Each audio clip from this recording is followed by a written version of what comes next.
कहीं पोषण देश रोशन, नहीं रहे कहीं कुपोषण। गर्भावस्था में माँ को मिले सही आहार, कुपोषण मुक्त रहे परिवार। कहीं पोषण देश रोशन, नहीं रहे कहीं कुपोषण। शिशु को देना केवल माँ का दूध, 6 महीने बाद तीनों पौष्टिक आहार जरूर। कहीं पोषण देश रोशन, नहीं रहे कहीं कुपोषण। अरे सुमन, क्या किया स्कूल में आज? हमने बहुत मजा किया, बहुत मजा किया। तू क्यों नहीं आई? आज पूरी क्लास चिड़ियाघर भी गई थी और हमने वहाँ ना हुक्कू बंदर देखा था।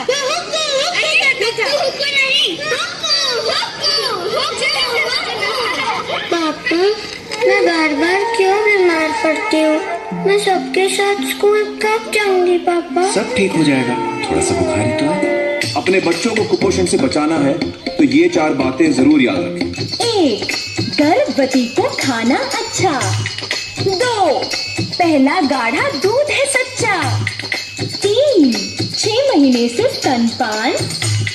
4. फिर स्तनपान और पोषण का ध्यान। 1. गर्भवती को खाना अच्छा। 2.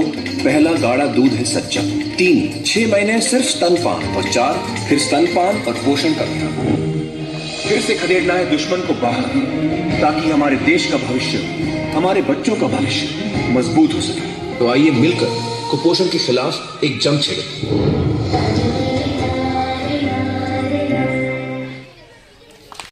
पोषण जो उचित मिलेगा, बच्चा भी स्वस्थ रहेगा। कैसे देना है आहार, समझा रहा हूँ बार बार। बच्चा जो स्वस्थ बनेगा, घर का वो नाम करेगा। सुन ले मेरी भी यह बात, समझा रहा हूँ बार बार। ऐसे मुंह लटका कर ना बैठ, लड़के वाले आते ही होंगे। माँ, कम से कम तू तो मुझे समझ। मैं सिर्फ 12 बरस की हूँ। हाँ तो छोरिया बरस है नहीं, हर मिनट और सेकंड से बड़े हो गए।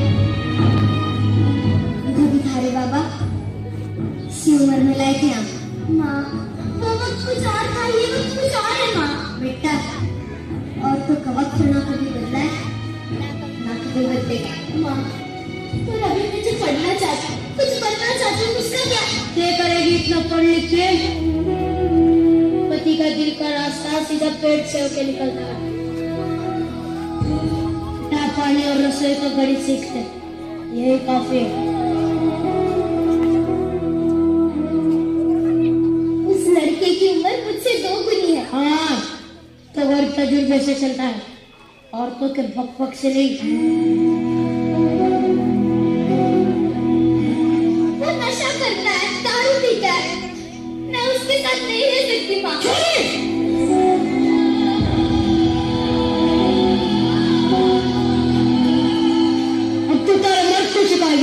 कि घर कैसे चलेगा? अपनी औलाद अपनी माँ की पल्लू की तरह नीचे कर ले और ससुराल जाने के लिए तैयार हो जा।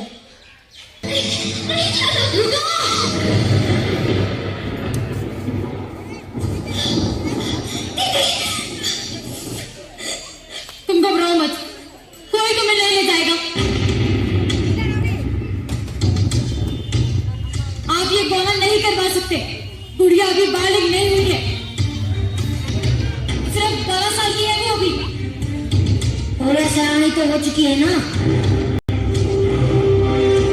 अब वो खुद चाहे तो यहाँ नहीं रह सकती। ये गुड़िया का घर है, वो यहीं पर है। और है नहीं था, अब वो उसके पति के घर रहेगी। पति के घर?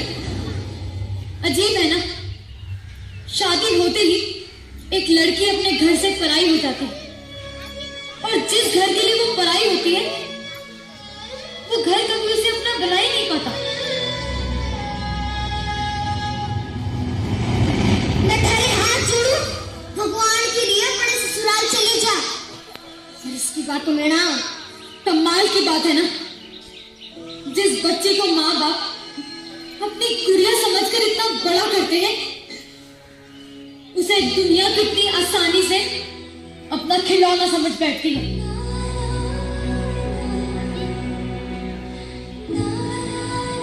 देखो, आप हमारे परिवार के मसलों में दखल दे रही हो। क्या गलत कह रही हूँ मैं? बुढ़िया पढ़ना चाहती है, कुछ बनना चाहती है। सूर्या सिर्फ रसोई में अच्छी लगती है और तुम्हारी जैसी सोच रखने वाले सिर्फ कटर में अच्छे लगते हैं। बालिका एक ऐसी कुप्रथा है जिसमें बस न जाने कितनी बच्चों की धोखे नष्ट होंगी। तो आइए एक छोटे से नाटक के माध्यम से बाल विवाह जैसी कुप्रथा को समाप्त करने के संबंधित एक दृष्टि का अवलोकन करें और साथ ही साथ हम मिलकर यह प्लान ले कि इस कुप्रथा को समाप्त करने के लिए हम दम लगाकर पूरी कोशिश करेंगे। धन्यवाद।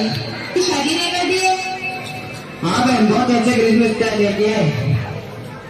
वो तो ठीक है, लेकिन अभी अंजलि की उम्र ही है और वैसे भी आप तो जानती हो कि कम उम्र में शादी करना कानूनी तौर पर जुर्म है। अभी तो बेचारे की ठेले खाने की उम्र है, अभी की शादी ना ना, मैं तो इस बात को नहीं मानती। तुम्हारे मानने का मामला उनका होगा, मैंने फैसला कर लिया बस। अंजलि, अभी तुम्हारी उम्र ही 12-13 साल है। इतनी छोटी उम्र में अगर तुम्हारी शादी हो जाएगी तो तुम्हें आगे जाकर परेशानी आएगी। मेरा कहना मानो तो शादी से मना कर दो। चलिए, अगर तुमने इसकी बात मानी तो तुमने मना नहीं किया। ऐसा तुम्हारे हाथ में, तुम इसकी बात मानती हो या नहीं? तो ठीक है, मैं भी देखती हूँ कैसे अपनी शादी और मेरा मामला सीधा कोई तक रहेगा। और बात ठीक है ना, मैं भी तुमको दे देता हूँ, तुम क्या कर लेते हो? चलिए, मेरा भाई नामा ऑर्डर, कोर्ट की कार्रवाई शुरू की जाए। मेरे मुंह के मिस्टर रमेश कुमार ने अपनी छोटी बहन की शादी एक अच्छे परिवार में तय की थी, जबकि विजय जनामिका जी को ये बात अच्छी नहीं लगी। लिहाजा उन्होंने अपनी छोटी बहन को नामदारी बताते हुए शादी में बाधा डालने की नियति से मेरे मुंह के मिस्टर रमेश कुमार पर झूठा इल्जाम लगाया है। इन दिनों कोर्ट से दरख्वास्त देगी विजय जनामिका जी को कड़ी से कड़ी सजा देते हुए मेरे मुंह की मिस्टर रमेश कुमार को बाइक से बरी किया जाए। दस्तौर क्या कहानी करी है आपने? आपको तो किसी फिल्म की स्टोरी लिखनी चाहिए। ऑब्जेक्शन विभाग चिल्लाइए मत मिस्टर माथुर, चिल्लाना मुझे भी आता है। आपने किसी आसानी से कह दिया कि बड़ी बहन की नहीं शादी, कि उसकी छोटी बहन की शादी किसी अच्छे परिवार में हो। ऐसा कहकर आपने 2 महीनों की ममता को गाली दी है। मिला सच तो ये है, मिस अंजलि पूरी तरह नाबालिग है। मिस्टर रमेश कुमार ये जानते हुए भी उनकी शादी करवाना चाहते हैं, इसलिए मिस अनामिका जी ने ये फैसला लिया कि वो ये शादी नहीं होने देगी। इसलिए मेरी इस कोर्ट से दरख्वास्त है कि वो इस शादी को तत्काल प्रभाव से रोकने का आदेश दे। That's all your honour. Vinod, मुझे लगता है मिस चांदनी जी को वकालत की कुछ और चीजों में बनने की जरूरत है, क्योंकि मैंने ये नहीं पता कि कोर्ट की कार्यवाही सिर्फ दलीलों पर नहीं बल्कि सबूत के आधार पर की जाती है। अगर इनके पास ऐसे कोई सबूत है जिसे सिद्ध कर सके कि मिस अंजलि ना मानी है तो पेश करें सबूत। मिस अंजलि की बड़ी बहन स्वयं बता रही है कि वो नाबालिग है। क्या इतना काफी नहीं है? ऑब्जेक्शन विनोद, कहने को तो मिस्टर रमेश कुमार भी कह रहे हैं कि उनकी बहन बालिग है। क्या उनकी बातें गलत है? विनोद, मैं तो ये कह रहा हूँ उनके पास कोई सबूत ही नहीं है जिसे ये सिद्ध कर सके कि मिस अंजलि बालिग है।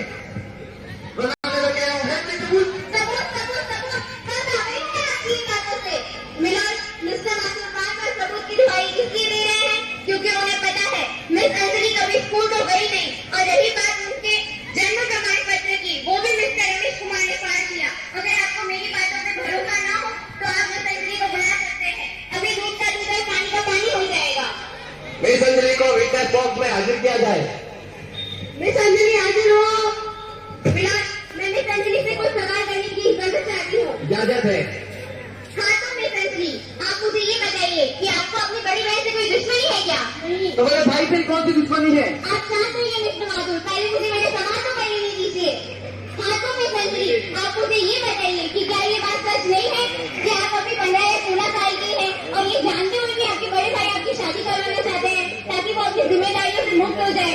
बोलिए मिस अंजलि, बोलिए। ऑब्जेक्शन विनोद, मिस अंजलि पर जबरन दबाव बनाया गया है जो कि गलत है। क्या गलत है और क्या सही है ये मैं अच्छी तरह से जानता हूँ मिस्टर माथुर, मुझे मेरा काम करने दीजिए। आपको ये बताइए कि क्या ये बात सच नहीं है कि आप पूरी तरह नाबालिग हैं और ये जानते हुए भी आप शादी के लिए राजी हो गई हैं? मुझे कुछ नहीं मालूम लगता, मैं कुछ नहीं जानती। मैं क्या करूँ? एक तरफ मेरा भाई और दूसरी तरफ मेरी बहन, मैं क्या करूँ सच्चा? ये मत भूलिए मिस अंजलि की ये कोर्ट है। यहाँ बात आपके भाई और बहन की नहीं बल्कि आपकी खुद की है। तो फैसला आप करें कि आप किसे चुनती हैं। विनोद, आखिर मिस अंजलि साबित क्या करना चाहती है? जब मिस अंजलि ने कह दिया वो कुछ नहीं बोलना चाहती तो उनके ऊपर इतना दबाव क्यों बनाया जा रहा है? और रही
करेंगे तो मेरी पूरी जिंदगी बर्बाद हो जाएगी।